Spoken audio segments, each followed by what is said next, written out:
अवतार श्री कृष्ण की लीला तो हम अक्सर बड़े बुजुर्गों द्वारा सुनते आए हैं, लेकिन भगवान श्री कृष्ण की मृत्यु कैसे हुई? मृत्यु का कारण क्या था? क्या श्री कृष्ण ने मृत्यु के बाद अपना शरीर त्याग दिया और उनकी मृत्यु के बाद क्या हुआ? इन सब सवालों के जवाब जानने की जिज्ञासा हर किसी के मन में जरूर होती है। आइए आज हम आपको बताते हैं कि आखिर भगवान श्री कृष्ण की मृत्यु कैसे हुई। भगवान श्री कृष्ण का जन्म 3112 ईसा पूर्व में मथुरा में हुआ था। हालांकि उनका बचपन वृंदावन, बरसाना, नंदगांव, गोकुल और द्वारका आदि जगहों पर बीता। बताया जाता है कि महाभारत के युद्ध के बाद श्री कृष्ण ने द्वारका पर 36 वर्षों तक राज किया, जिसके बाद उन्होंने अपना देह त्याग दिया था। उस समय उनकी आयु 125 वर्ष थी। दरअसल उनकी मृत्यु के पीछे की वजह दो श्राप हैं। आइए इनके बारे में जानते हैं। बताया जाता है कि महाभारत के युद्ध के बाद जब दुर्योधन और उसके सभी भाइयों का अंत हो गया, तो उनकी माता गांधारी को अत्यधिक क्रोध आया। अपने बेटे के शव पर शोक व्यक्त करते हुए रणभूमि पर गांधारी ने श्री कृष्ण को 36 वर्षों के बाद मृत्यु का श्राप दे दिया। ये सुनकर पांडव चकित रह गए, लेकिन श्री कृष्ण ने मुस्कुराते हुए इस अभिशाप को स्वीकार कर लिया। इसके बाद ठीक 36 वर्षों के बाद उनकी मृत्यु हो गई। उनकी मृत्यु एक शिकारी के हाथों हुई। भागवत पुराण में बताया गया है कि एक बार श्री कृष्ण के पुत्र सांब ने शरारत करने की सोची। सांब अपने मित्रों के साथ एक स्त्री का वेश धारण कर ऋषि मुनियों से मिलने गए। स्त्री के वेश में सांब ने ऋषियों से कहा कि वह गर्भवती हैं। यदुवंश कुमारों की इस शरारत से ऋषियों ने क्रोधित होकर उन्हें श्राप दे दिया कि तुम एक ऐसे लोहे के तीर को जन्म दोगी, जो तुम्हारे पूरे कुल का सर्वनाश कर देगा। घटना के बाद द्वारका में कई अशुभ संकेत देखने को मिले, जिसमें सुदर्शन चक्र, बलराम के हल और श्री कृष्ण के शंख, रथ का अदृश्य हो जाना शामिल था। धीरे धीरे यहाँ अपराधों और पापों में भी बढ़ोतरी होने लगी और एक दिन सभी नगरवासी मदिरा के नशे में चूर हो गए और आपस में ही लड़ने मरने लगे। इस तरह सभी आपस में लड़कर मार गए। भागवत पुराण में बताया गया है कि एक दिन श्री कृष्ण पीपल के पेड़ के नीचे विश्राम कर रहे थे। तब जरा नाम के एक बहेलिये ने भगवान कृष्ण को हिरण समझकर उन पर तीर से प्रहार कर दिया, जिसके बाद श्री कृष्ण ने अपने देह त्याग दिया और उनकी। दरअसल इस तीर में उसी लोहे के तीर का अंश था, जिसे सांब ने उग्रसेन के कहने पर चूर्ण बनाकर नदी में प्रवाहित कर दिया था। इस प्रकार ऋषि के श्राप के अनुसार ही समस्त यदुवंशियों का नाश हो गया।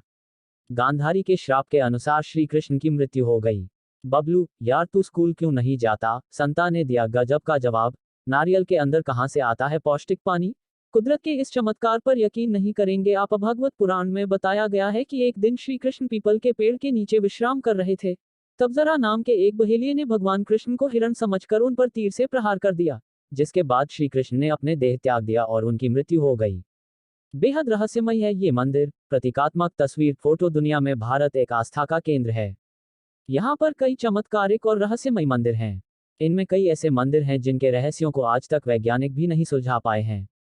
ऐसा ही एक भगवान श्री कृष्ण का मंदिर है जो दक्षिण भारतीय राज्य केरल के थिरुवरपुर में स्थित है।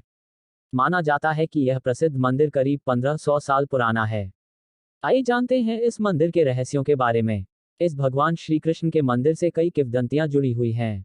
बताया जाता है कि वनवास के दौरान पांडव भगवान श्री कृष्ण की मूर्ति की पूजा करते और उन्हें भोग लगाते थे। पांडवों ने वनवास समाप्त होने के बाद थिरुवरपुर में ही इस भगवान श्री कृष्ण की मूर्ति को छोड़कर चले गए थे, क्योंकि यहाँ के मछुआरों ने मूर्ति को यही छोड़ने का अनुरोध किया था। मछुआरों ने भगवान श्री कृष्ण की ग्राम देवता के रूप में पूजा करनी शुरू कर दी।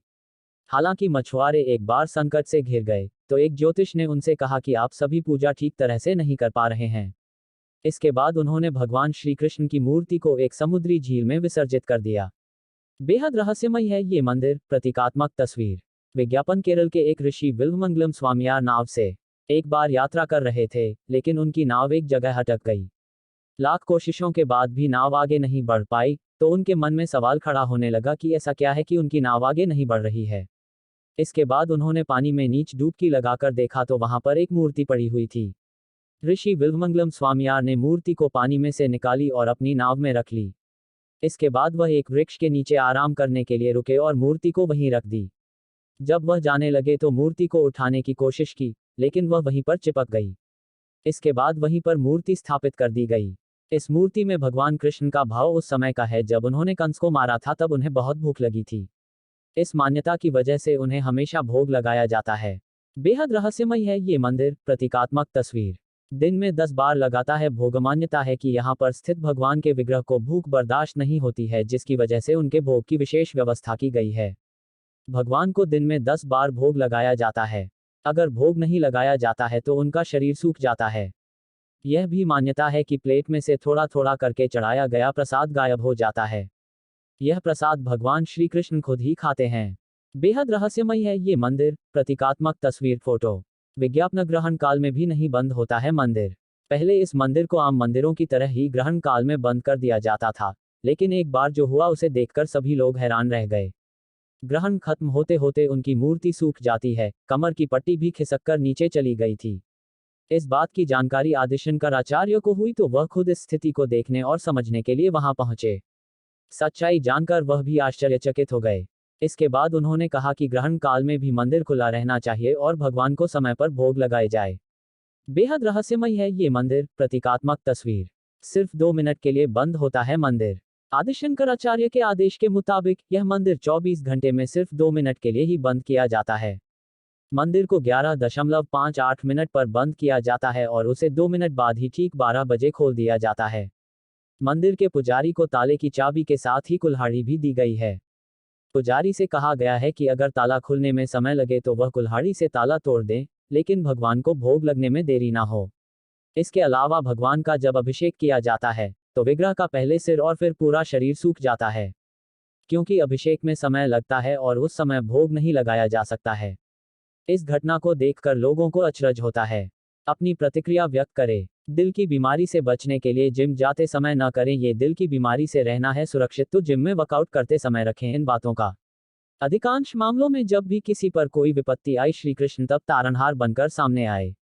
कृष्ण जन्माष्टमी विशेष हर आयाम और रूप में अनूठे हैं। सुधार की कवायद। बुंदेलखंड में तालाबों को नया जीवन देने की हो रही कोशिश का सबसे काम का फीचर हो रहा बंद। सुनते ही कई लोग टेंशन में आ गए। जीवन एक घटना है। इसमें जो कुछ भी हो रहा है उसका सीधा संबंध ब्रह्मांडीय तारों, नक्षत्रों और नेबुला के क्या सूर्य पर होने वाले विस्फोटों के कारण पृथ्वी पर आती हैं महामारियां और होते हैं युद्ध।